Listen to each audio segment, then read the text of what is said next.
एक गांव में कुंदन नाम का एक लड़का रहता था। कुंदन बहुत गरीब था और जब वो केवल 17 बरस का था, उसके माँ बाप की मृत्यु हो गई थी। आज तक कुंदन ने सिर्फ दुख ही झेले थे और उसकी जिंदगी में सब कुछ उल्टा ही होता रहता था। उसके पिता के मरने के बाद गांव में एक धम्मू सेठ ने कुंदन से कहा, कुंदन के बच्चे, तेरे पिता ने मुझसे बहुत सा कर्ज लिया था। अब वो तो मुझे कर्ज वापस किए बिना ही ऊपर चला गया। तू बता, मुझे कैसे पैसे वापस लौटाएगा? सेठ जी, आप तो जानते हैं मेरे पास कुछ भी नहीं है। मैं किस तरह आपको धन लौटा पाऊंगा? ले देकर बस मेरे पास एक झोपड़ी है जिसमें मैं रहता हूँ। उस झोपड़ी का मैं क्या करूं? अगर पैसे नहीं है तो तुझे उम्र भर मेरे खेतों में मजदूरी करनी पड़ेगी। अरे तभी कर्ज चुकेगा और मैं इसके तुझे पैसे भी नहीं दूंगा। कुंदन नादान था, इस वजह से वो धम्मू सेठ की बात आसानी से मान जाता है। ठीक है सेठ जी, अगर ऐसा करने से कर्जा माफ हो जाएगा तो मुझे मंजूर है।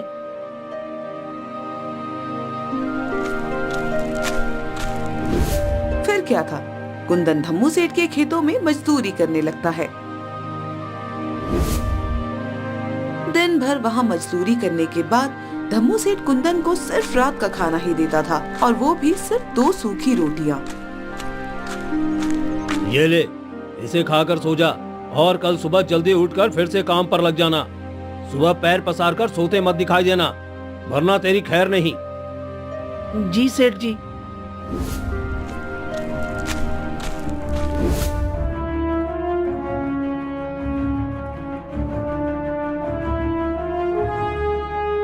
यही नहीं, धम्मू सेठ कुंदन को खूब मारता पीटता भी था, जैसे वो कोई जानवर हो।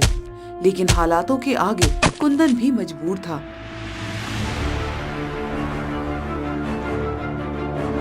ऐसे ही कुछ साल बीत जाते हैं और कुंदन 25 वर्ष का हो जाता है।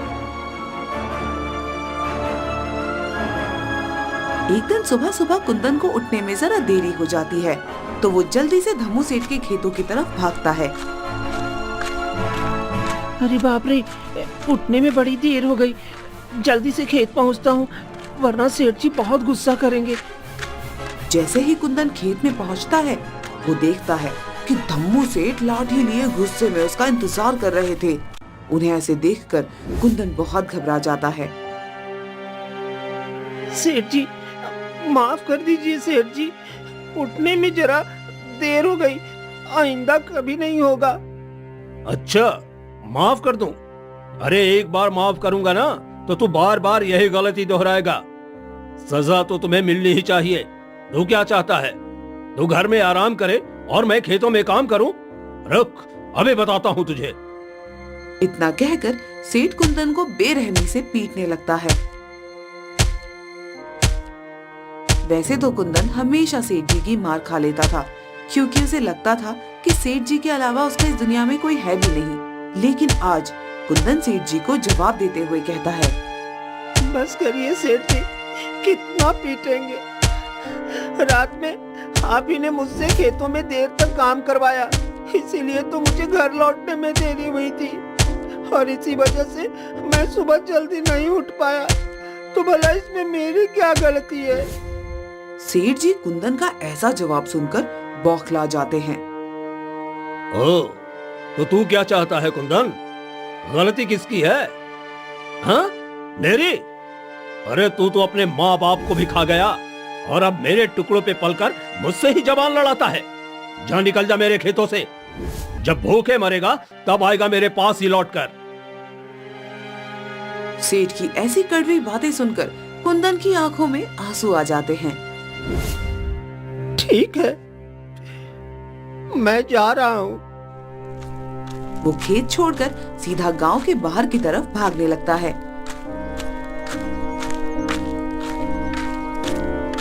उसे भी नहीं पता था कि वो कहाँ भाग रहा है, मगर कुंदन सिर्फ उस गांव से दूर जाना चाहता था जिसने उसका सब कुछ उससे छीन लिया था। अब कभी वापस नहीं लौट कर आऊंगा, चाहे जैसे मुझे अपना गुजारा करना पड़े। ये सब सोचते हुए भूखा प्यासा कुंदन एक जंगल के पास पहुंचता है और वहाँ एक पेड़ के नीचे बैठकर रोने लगता है। लेकिन तभी उसे झाड़ियों के पास से कुछ आवाज सुनाई देती है। अरे, ये आवाज कैसी? कहीं कोई जंगली जानवर तो नहीं? हे ऊपर वाले, अगर ऐसा हुआ तब तो ये मेरा अंत है। जैसे ही कुंदन झाड़ियों के पास जाता है, वो देखता है कि झोपड़ियों के पीछे एक हिरन था।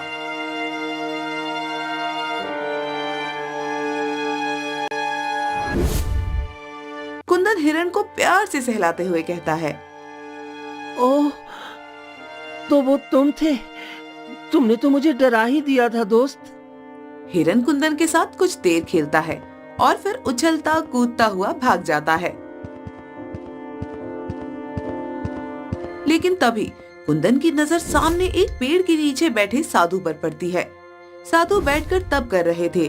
कुंदन को ऐसे झाड़ियों के पास खड़ा देखकर साधु मुस्कुरा देते हैं और प्यार से उससे कहते हैं, क्या हुआ बेटा, तुम यहाँ क्या कर रहे हो? आओ, मेरे पास आओ। कुंदन साधु के बुलाने पर उसके पास जाता है। क्या बात है बेटा, बड़ा परेशान लग रहे हो? हाँ बाबा, परेशान तो हूँ। जीवन में कुछ अच्छा नहीं चल रहा। भूख प्यास और थकान से शरीर भी व्याकुल है। अच्छा, तो सबसे पहले तुम उस झोपड़ी के अंदर जाओ। वहां कुछ फल रखे होंगे, उन्हें उठाकर लाओ। कुंदन साधु की बात मान लेता है और झोपड़ी के अंदर कुछ फल उठा लाता है। साधु उसमें से कुछ फल लेकर बाकी फल कुंदन को दे देते हैं।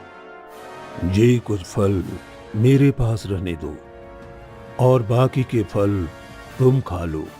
लगता है सुबह से तुमने कुछ नहीं खाया। कुंदन को ये सुनकर बड़ी प्रसन्नता होती है। धन्यवाद बाबा। आपको कैसे पता चला कि मैंने सुबह से कुछ नहीं खाया था? मैंने तो बस इतना बताया था कि मैं अभी भूखा था। बस यूं ही समझ लो कि मुझे ऊपर वाले ने बताया है। अच्छा, जरा अपना हाथ लाना तो। कुंदन साधु की बात सुनकर कुछ समझ नहीं पाता, लेकिन फिर भी वो अपना एक हाथ साधु की तरफ बढ़ा देता है। कुंदन का हाथ साधु बड़े ध्यान से पढ़ने लगते हैं।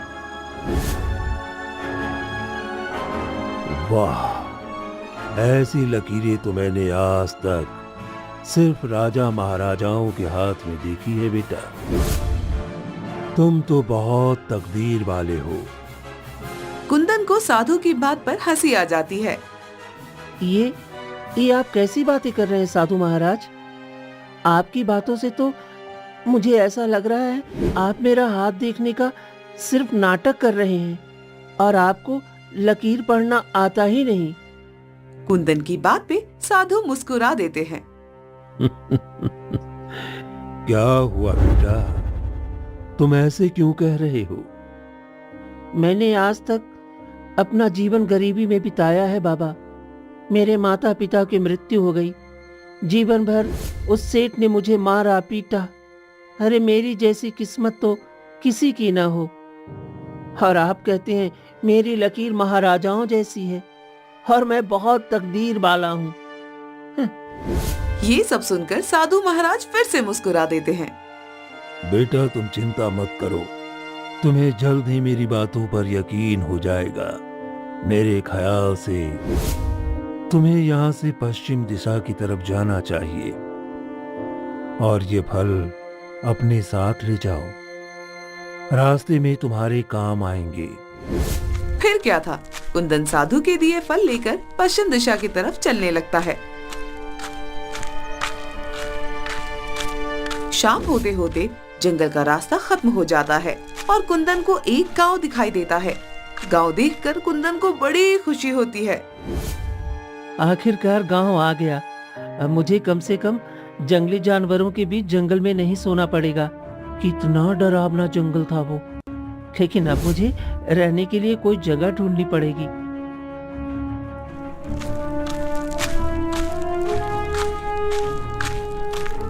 गांव में इधर उधर किसी काम और जगह की तलाश में भटकने लगता है कि तभी उसे हीरा लाल नाम के एक आदमी की मिठाई की दुकान नजर आती है।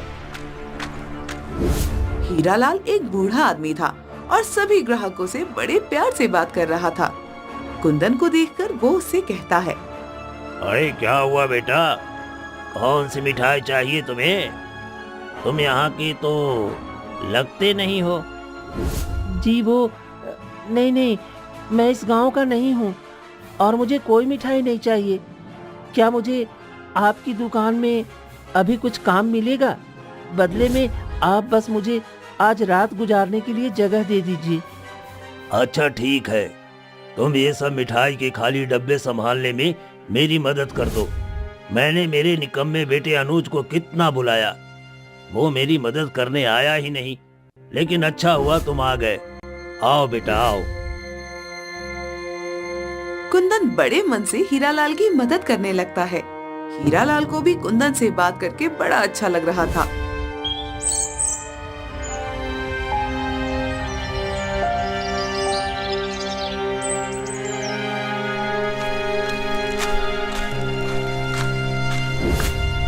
रात होते ही हीरालाल कुंदन को अपने घर ले जाता है, जहाँ पर सिर्फ हीरालाल और उसका बेटा अनुज अकेले रहते थे। अनुज की माँ का बहुत पहले ही देहांत हो गया था। अरे पिताजी, ये किस भिखारी को उठा कर ले आए आप? तमीज से बात करो अनुज, ये कुंदन है। आज रात ये यही रुकेगा। इसने आज मेरी बहुत मदद की है। और तुम क्यों नहीं आए थे दुकान पे? आज कितना काम था? अरे ओ पिताजी, मैं थोड़ा व्यस्त था। हाँ, सब जानता हूँ तो कितना व्यस्त रहा होगा। अरे अपने दोस्तों के साथ घूमने निकल गया होगा। खैर ये सब छोड़ो, मैं जल्दी से खाना बना देता हूँ। नहीं नहीं, आप रहने दीजिए, खाना मैं बना दूंगा। आपने मुझे यहाँ रुकने को दिया है, वही बहुत है। वाकई में तुम खाना बना दोगे? हाँ हाँ जरूर, और देखना आपको मेरे हाथ का खाना ना बहुत पसंद आएगा। फिर कुंदन हीरालाल और उसके बेटे अनुज के लिए स्वादिष्ट खाना बना देता है। वाह, क्या खुशबू आ रही है। आओ कुंदन, तुम भी बैठो, हम सब साथ में बैठकर खाते हैं। क्या मैं आपके साथ? हाँ, और क्या, आओ आओ। कुंदन जब ये देखता है कि हीरालाल उससे इतने प्यार से बात कर रहा था तो उसकी आंखों में आंसू आ जाते हैं और वो उन्हें गले लगा लेता है। क्या हुआ बेटा, ऐसे भावुक क्यों हो रहा है? बहुत अरसे के बाद किसी ने मुझसे ऐसे प्यार से बात की है, इसलिए मन थोड़ा भावुक हो गया। चलिए अब सब साथ में भोजन करते हैं। इसके बाद वो सब साथ में बैठकर भोजन करते हैं।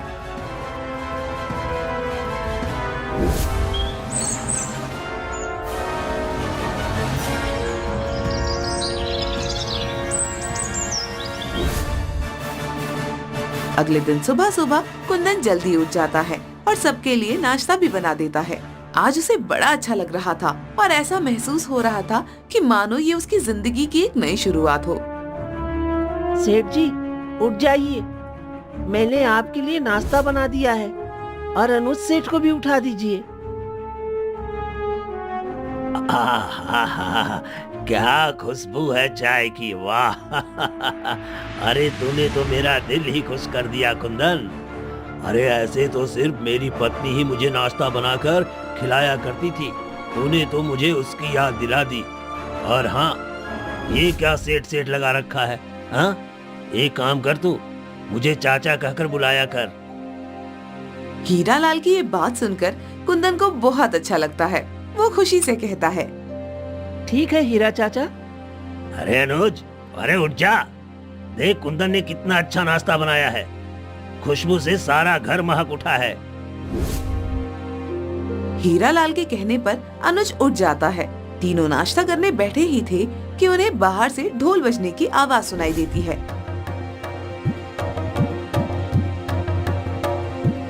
अरे ये कैसी आवाज है चाचा? अरे बेटा, लगता है महल के सैनिक गांव वालों के लिए कोई संदेशा लाए हैं। वो इसी तरह ढोल बजाकर सबको बुलाते हैं। चलो हम भी चलकर देखते हैं। हीरालाल और कुंदन बाहर जाकर देखते हैं तो वाकई महाराज के महल के कुछ सैनिक जो जोर जोर से ढोल बजाकर सबको बुला रहे थे। जब सब गांव वाले वहां इकट्ठा हो जाते हैं तो एक सैनिक बोलता है, सुनो गांव वालों, राजकुमारी मैना अपने विवाह के लिए उचित वर ढूंढ रही हैं। जो भी गांव वाला उनकी एक खतरनाक शर्त पूरी करेगा, महाराज उसका विवाह राजकुमारी मैना से करवा देंगे और राज्य भी उसी को सौंप दिया जाएगा। आप में से जो भी राजकुमारी मैना की शर्त को पूरा करना चाहते हैं, वो कल सुबह महल में पहुंच जाइएगा। सैनिक की ऐसी बात सुनकर गांव वालों में तो अफरा तफरी ही फैल जाती है। कई नौजवान राजकुमार बनने की लालच में राजकुमारी की शर्त पूरी करने का फैसला कर लेते हैं, जबकि उन्हें ये तक नहीं पता था कि राजकुमारी की शर्त थी क्या।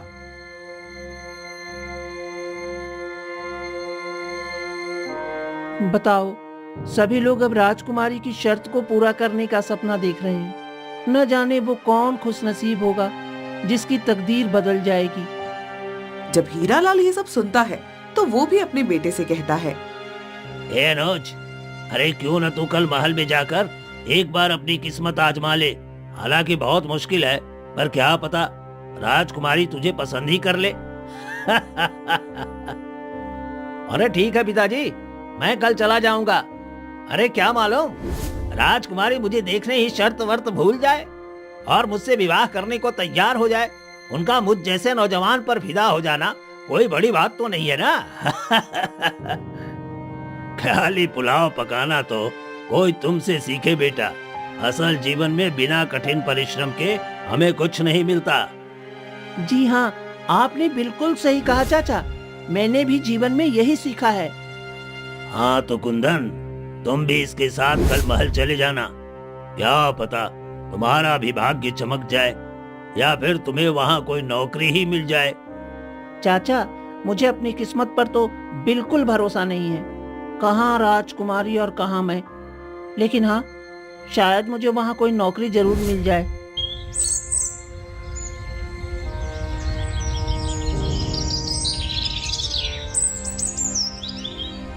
अगले दिन कुंदन अनुज के साथ महल जाने के लिए निकल जाता है।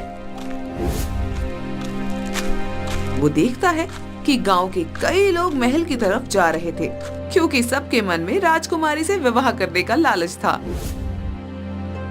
देख रहे हो कुंदन भाई, कितनी भीड़ महल की तरफ तेजी के साथ चली जा रही है। हर एक आदमी के मन में बस राजकुमारी को पा लेने का ख्वाब है। हाँ, देखो कि किसकी किस्मत चमकेगी आज।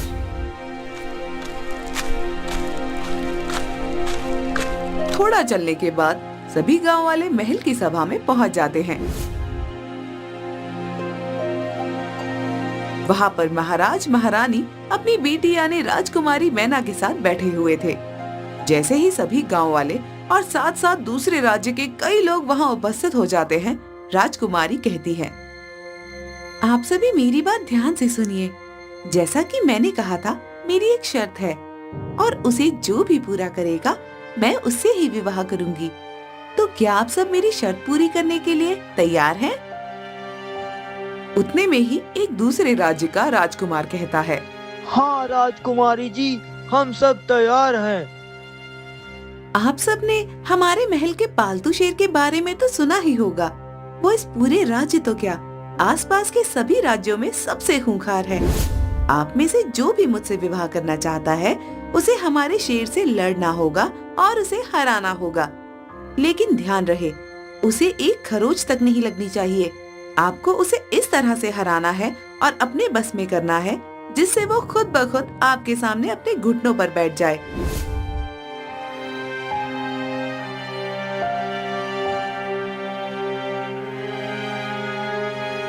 जैसे ही सभा में उपस्थित सभी लोग राजकुमारी की ऐसी शर्त सुनते हैं,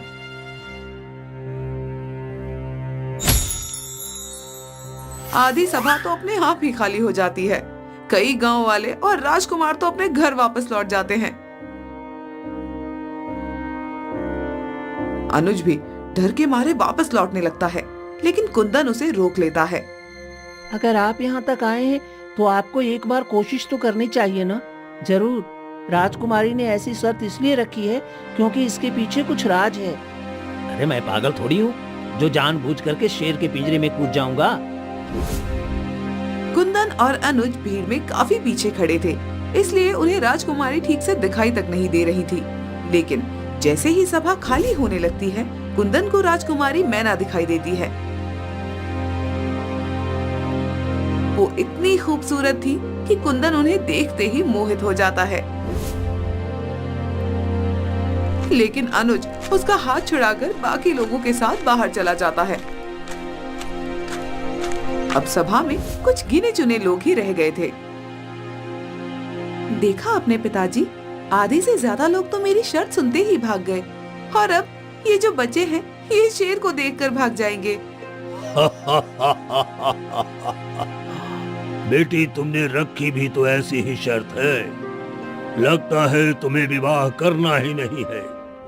लेकिन चलो, हम इन्हें शेर के पिंजरे के पास ले चलते हैं। क्या पता इनमें से कोई तुम्हारा होने वाला राजकुमार हो। ये नामुमकिन है पिताजी, ऐसा कोई वीर आज तक इस धरती पर जन्मा ही नहीं है। जो लोग बचे थे उन्हें लेकर सैनिक महल के बगीचे में ले आते हैं।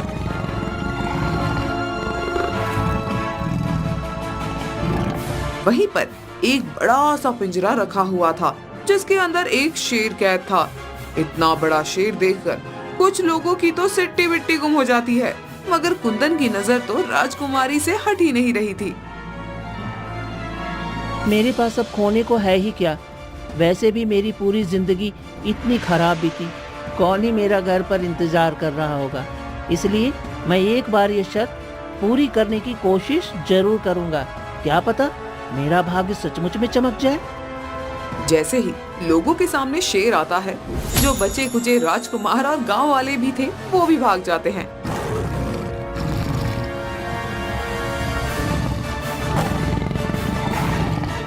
अब सिर्फ कुंदन ही अकेला बच गया था।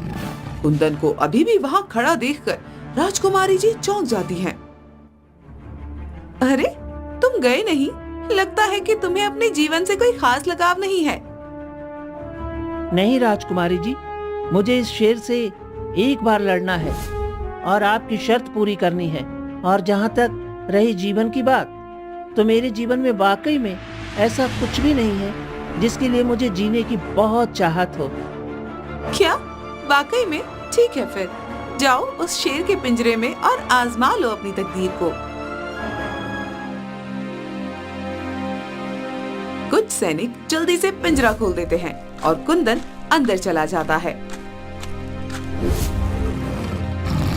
अंदर शेर गुस्से में कुंदन को देखकर दहाड़ रहा था। कुंदन पहले तो उसे देखकर डर जाता है, लेकिन वो हिम्मत नहीं खोता। शायद राजकुमारी की वो शर्त पूरी करने के लिए मुझे इससे लड़ने की जरूरत नहीं है। मैं इसे शांत कराकर भी तो घुटने के बल ला सकता हूँ। तभी कुंदन देखता है कि शेर के पैरों में तो चोट लगी हुई थी और वहाँ से खून भी बह रहा था, इसलिए शेर और ज्यादा गुस्से में था। ये देखकर कुंदन सब कुछ समझ जाता है। चोट? मगर अभी तक तो किसी ने शेर से लड़ाई भी नहीं की है। इसका मतलब ये कोई पालतू शेर नहीं है, बल्कि जंगली शेर है। इसे पकड़कर हाल में ही यहाँ लाया गया है। मुझे इसे शांत कर देना चाहिए। तभी शेर गुस्से में कुंदन के ऊपर झपट्टा मारता है, लेकिन कुंदन वहां से हट जाता है और शेर को ऊपर से दबोच लेता है।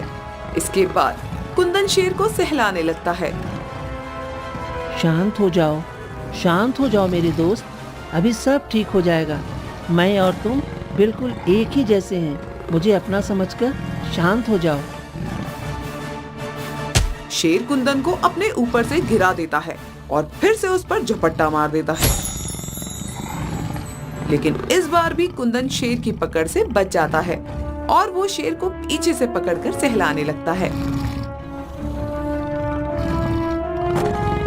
कुंदन के ऐसा करने से शेर वाकई में शांत होने लगता है।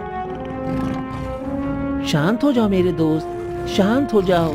मैं तुम्हें तुम्हारे परिवार के पास वापस ले जाऊंगा, उसी जंगल में जहां तुम रहते थे। बस तुम एक बार शांत होकर मेरी बात को समझो। कुंदन की ये बात सुनकर शेर सचमुच शांत हो जाता है और घुटनों के बल बैठ जाता है, जैसे मानो वो कुंदन की बात समझ गया हो और उसे भी अपने घर वापस जाना हो।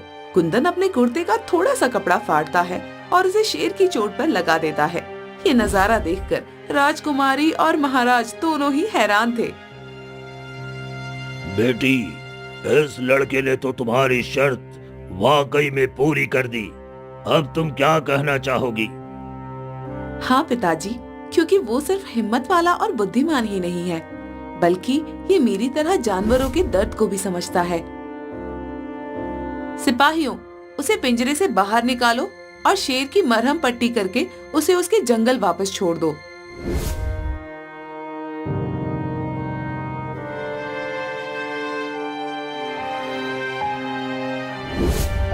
सिपाही ऐसा ही करते हैं। जैसे ही कुंदन को निकालकर राजकुमारी के पास लाते हैं, कुंदन राजकुमारी से एक सवाल करता है। राजकुमारी जी, ये शेर पालतू नहीं था, बल्कि जंगली था और इसे पहले से चोट लगी हुई थी। तो आपने ऐसा क्यों कहा कि ये पालतू है और आपने ऐसी शर्त क्यों रखी? वो इसलिए क्योंकि कुछ दिन पहले मैं शिकार के लिए जंगल गई थी। वहाँ मैंने देखा कि ये शेर घायल अवस्था में पड़ा हुआ था। मैं इसकी देखरेख के लिए इसे महल में ले आई, लेकिन ये अपने परिवार से दूर होने की वजह से बहुत गुस्से में था। उसी वक्त मेरे पिताजी मुझसे विवाह करने की जिद कर रहे थे, तो मैंने सोचा कि क्यों ना मैं ऐसी शर्त रखूं जिससे पिताजी भी शांत हो जाए और मुझे विवाह भी ना करना पड़े। मुझे लगा था कि कोई भी मेरी शर्त पूरी नहीं कर पाएगा, मगर आपने तो ये कमाल कर दिखाया। सही कहा राजकुमारी ने। अब उसका विवाह हम धूमधाम से आपसे कराएंगे। आप ही हमारे राज्य के नए महाराज हैं। ये सुनकर कुंदन बहुत खुश होता है, लेकिन फिर वो कुछ सोच विचार करके राजकुमारी से कहता है। लेकिन राजकुमारी, आप इस शर्त से बंधित नहीं हैं। अगर आपको मुझ जैसे गरीब से विवाह नहीं करना है, तो मैं आपके साथ जबरदस्ती नहीं करूंगा। कुंदन की ये बात सुनकर राजकुमारी मुस्कुराते हुए कहती है, ऐसा बिल्कुल नहीं है। मुझे अपने पति में जो खूबियाँ चाहिए थी वो सब आप में है, इसलिए मैं आपसे खुद विवाह करना चाहती हूँ। फिर क्या था, राजकुमारी मैना का विवाह धूमधाम से कुंदन से हो जाता है। ये खबर सुनकर कुंदन का पुराना मालिक धम्मू सेठ का तो सिर ही चकरा जाता है और कुंदन के हीरालाल चाचा तो बड़े खुश होते हैं। कुंदन राज्य का नया राजकुमार बन जाता है और राजकुमारी के साथ मिलकर राज्य चलाने लगता है। उसे साधु की बात याद आती है और उसे सचमुच लगने लगता है कि वो बहुत तकदीर वाला है।